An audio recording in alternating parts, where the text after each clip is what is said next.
Hi, my name's Michelle. I'm a collector of Cher Memorabilia. I first started collecting Cher Memorabilia when I was probably about 9 or 10. I think that was the first time I sort of discovered Cher. I saw her on TV for the Turn Back Time video, which was 1989. And I just remember looking at this woman and kind of being mesmerised by it. And I asked my mum who it was. And my mum said, oh, that's Cher. She used to be a singer in the 60s. Ever since then, I've just been like really fascinated with her.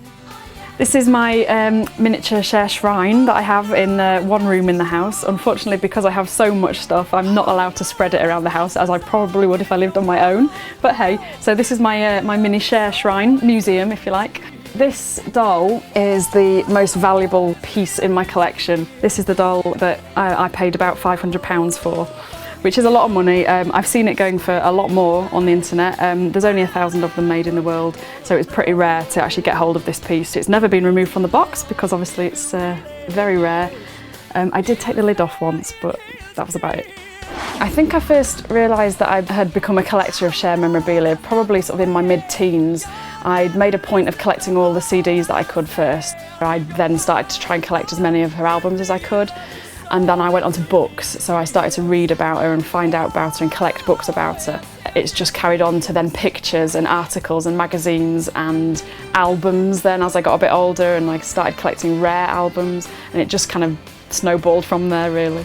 This album is very rare. It's from 1969 and is the soundtrack album to Cher's first film that she did as a solo project. Sonny Bono, who was her husband at the time, wrote and directed it. It wasn't a great film, it did flop in the cinemas, and it actually caused Sonny and Cher to lose most of their money, which is why they ended up going to Las Vegas to try and make some money. But I like the album because it's sealed, so it's quite a valuable piece to collect. Obviously, I wish I could hear it, but I'm not going to open it ever. A lot of Cher Memorabilia that I've got comes from America because, you know, it's easy to get things from there.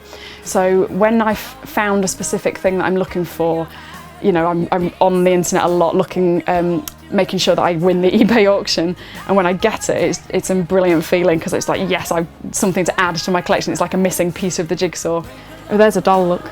But that one's only $10, but it's not in its box, that's probably why.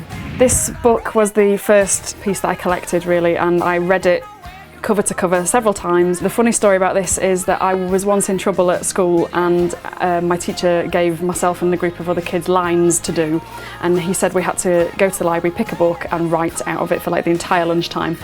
It just so happened that I had my Cher book in my school bag. I would have been about 11 at this point. So of course I got my Cher book and spent a very happy hour writing about Cher. This tour programme was quite special for me.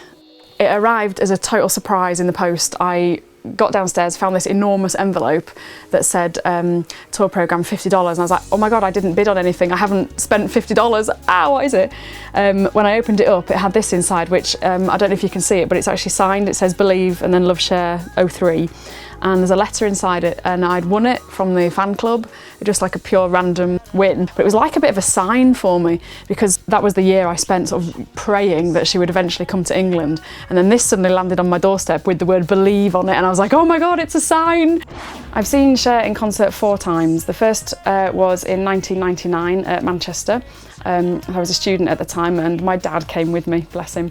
I think I scared my dad slightly because I was screaming a lot and shouting, and he was just like, calm down, calm down. She then re-toured in 2004 and I had front row tickets at Manchester, which was the best day of my life. It was just amazing. I got to meet some of her band, some of the dancers, some of the crew, chat to them, get autographs. I met her choreographer, who is one of her best friends, and got her autograph and photos taken with her. So I sort of met everybody but Cher, which was a real shame, but that was just the best day ever. Every good Cher fan should have a sail hat, definitely decorated. Cher did the song If I Could Turn Back Time, and on the video for it, she's on a massive warship with like 200 sailors, and they all like throw their sailor hats at her. So ever since then, which was 1989, it's become like a bit of a cult thing that the diehards decorate hats. So that one is Cher Rocks, and the American flag on the top. And then when she sings Turn Back Time, everyone throws their hats at the stage, and Cher kind of goes along and chooses one to wear, and then she wears it for the song. For the Manchester concert that I went to, I threw it on stage. Cher saw me throw it and we were screaming at her going, Cher, wear my hat! And she actually did, and I've got a photograph of her wearing my hat.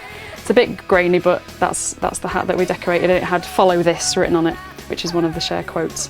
So that was a proudest moment ever, and I think I screamed like a small child for several hours afterwards.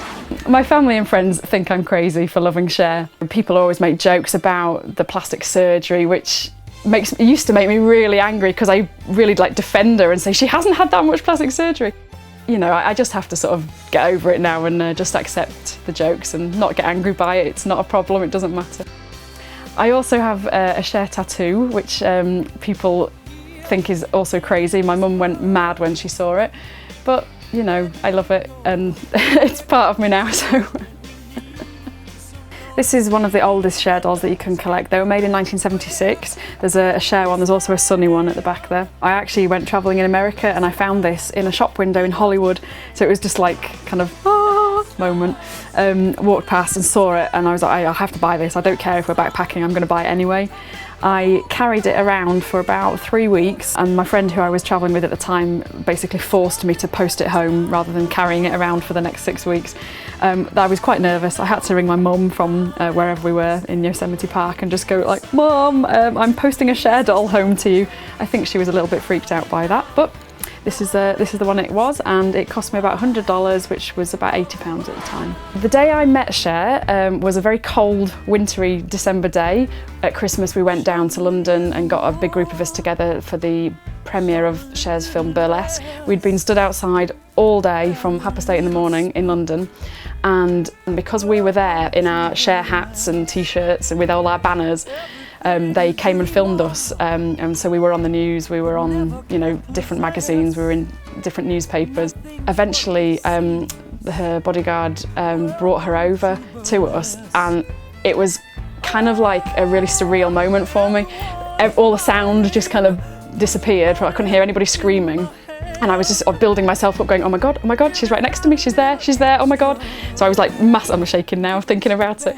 She was stood in front of me and I held my magazine out for her and I'm just stood looking at her and I was just in shock. I was just like, oh my God, it's Cher. This is the magazine that I got Cher to sign, so you can just sort of see her signature at the front there. If I'd have had more time, I would have got her to write like a full message, but obviously she had hundreds of people to see. I intend to get that framed at some point. This is one of the quirky items in the collection. It makes me laugh every time I see it. It's called Cooking for Cher, which it was actually, it literally is a cookbook that was put together by Cher's personal chef. And he's sort of compiled all of Cher and her family's favourite recipes. So of course I have tried some of them. You know, being a good Cher fan, I would naturally want to eat what she's eating. That makes me sound sad, but hey. If I could turn back time, if I could turn back time. I don't need these things, you know, they're just nice to have. And I like to sort of keep making the jigsaw puzzle grow and adding to it, so I don't think I'll ever stop collecting. I got you, babe. I got you, babe.